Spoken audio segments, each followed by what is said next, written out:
4 5 up to so on चलता रहता है। नेक्स्ट हमारे पास है P equals to set of prime numbers. Prime numbers वो हमारे पास होते हैं जो सिर्फ अपने टेबल पे डिवाइड हो सकते हैं, ठीक है, दूसरों के टेबल पे डिवाइड नहीं हो सकते।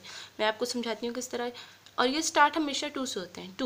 2 देखें सिर्फ अपने टेबल पे डिवाइड होगा, अपने अलावा किसी भी टेबल पे ये डिवाइड नहीं हो सकता, ना 3 के, ना 4 के, ना 5 के, किसी भी टेबल पे डिवाइड नहीं हो सकता, ठीक है।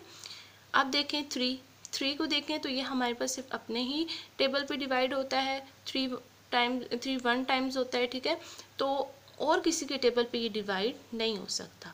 जैसे 2 के टेबल में 3 डिवाइड नहीं हो सकता, 5 के टेबल पे नहीं हो सकता, 4 के टेबल पे नहीं हो सकता, तो ये सिर्फ अपने टेबल पे डिवाइड होते हैं।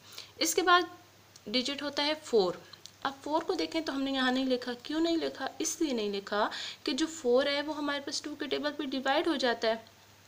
2 को हम जब 2 टाइम्स करते हैं तो वो 4 आ जाता है, तो वो हमारे पास अपने टेबल के अलावा 2 के टेबल पे डिवाइड हो जाता है, इसलिए उसको हमने यहाँ पे नहीं लिखा।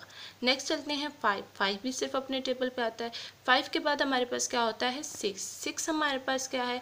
अब देखें 6 हमारे पास कौन से टेबल पे डिवाइड होता है, 2 के टेबल पे भी हो जाता है डिवाइड, 3 के टेबल पे भी हो जाता है, तो इस वजह से हमने उसको नहीं लिखा। उसके बाद फिर हमारे पास 7, इसी तरह फिर 8 भी नहीं आएगा, 9 भी नहीं आएगा, 10 भी नहीं आएगा, क्योंकि ये सारे हमारे पास 2 के टेबल पे भी डिवाइड हो जाते हैं। उसके बाद हमारे पास 11 आएगा और इसी तरह ये चलता रहेगा। अब हमने फाइंड करना है P का कॉम्प्लीमेंट, ठीक है। तो P कॉम्प्लीमेंट हमारे पास क्या हो जाएगा U माइनस पी, और U माइनस पी में हम करेंगे U की value 1 2 3 4 5 up to so on, और माइनस P की वैल्यू जो कि हमारे पास सेट ऑफ प्राइम नंबर्स। अब हमने वो डिजिट्स देखने हैं जो इसमें U में तो मौजूद हों लेकिन P में मौजूद ना हो। अब देखें तो U में हमारे पास 1 है, उधर मौजूद नहीं है, तो वो हमारे पास आ जाएगा। 2 देखें तो दोनों में इसलिए नहीं आएगा, 3 देखें तो दोनों में इसलिए नहीं आएगा। अब जो 4 है वो हमारे पास सेट ऑफ नेचुरल नंबर्स में तो मौजूद था लेकिन प्राइम नंबर में वो नहीं होता, इसलिए वो आ जाएगा।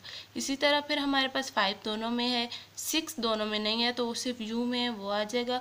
7 फिर दोनों में है, 8 हमारे पास सिर्फ हमारे पास P में होगा, और इसी तरह ये हमारा क्या है चलता रह जाएगा, और ये हमारे पास इसका आंसर आ जाएगा P कॉम्प्लीमेंट।